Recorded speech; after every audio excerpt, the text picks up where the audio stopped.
দুবছর আগে মেয়াদ শেষ হয়েছে কুপার্স ক্যাম্প নোটিফাইড এরিয়া অথরিটির পুরো ভোটের, কিন্তু এখনো পুরো ভোট হয়নি। ফলে ব্যাহত হচ্ছে পুরো পরিষেবা, সমস্যায় পড়ছেন স্থানীয় বাসিন্দারা, আর এ নিয়েই চলছে রাজনৈতিক চাপানুতর। ভোট হচ্ছে না, নির্বাচন যে কোনো একটা কাজ বাজের জন্য পৌরসভায় গেলে এসডিও সাহেব তাকে দিতে সবসময় পাই না, কাজ বাজ হয় না। তারপরে এই যে রাস্তাঘাট ড্রেন এই সমস্ত পরিষ্কার হয় না। পুরো ভোটের মেয়াদ শেষ হয়েছে 2 বছর হয়ে গেল, কিন্তু কুপার্স ক্যাম্প নোটিফাইড এরিয়ায় এখনো পুরো ভোট হয়নি। ফলে ব্যাহত হচ্ছে পুরো পরিষেবা। ড্রেন ফ্রেনগুলো পরিষ্কার হয় না, রাস্তাঘাটও ঠিক মতন কোনো পরিষ্কার হয় না। আগে যেরকম হতো সেরকম নাই। অনেকদিন পৌরসভার নির্বাচন হয় না, তাই এখানে কোনো প্রতিনিধিও নাই যে কাজ করবে।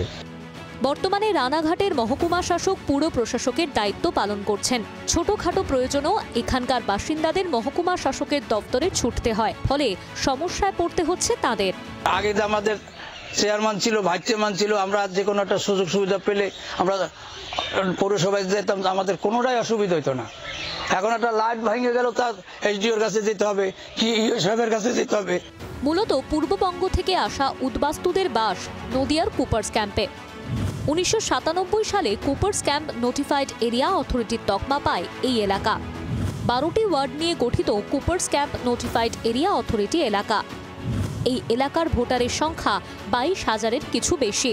দীর্ঘদিন ধরে কঠিন বর্জ্য ব্যবস্থাপনা প্রকল্প গড়ে ওঠার কথা থাকলেও এখনো তা বাস্তবায়িত হয়নি।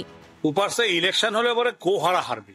এখানকার মানুষ, নদিয়া দক্ষিণের মানুষ তৃণমূলকে বয়কট করেছে, এবং কুপার্সে যা দুর্নীতি করেছে ওরা, কুপার্সে যা করাপশন, যা সিন্ডিকেট, যা ওদের দুর্নীতি, তার বিরুদ্ধে মানুষ ক্ষেপে আছে। ভোট হলে পরে গোহারা হারবে, এটা বুঝে ওরা ভোটটাকে পিছাচ্ছে। নির্বাচনে কোনো খারাপ ফল আসবে না, কারণ মাননীয় মুখ্যমন্ত্রীর প্রতি মানুষের একটা ভরসা আছে।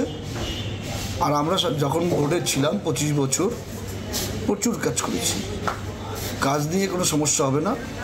কবে পুরো ভোট হয় এখন সেদিকেই তাকিয়ে স্থানীয় বাসিন্দারা।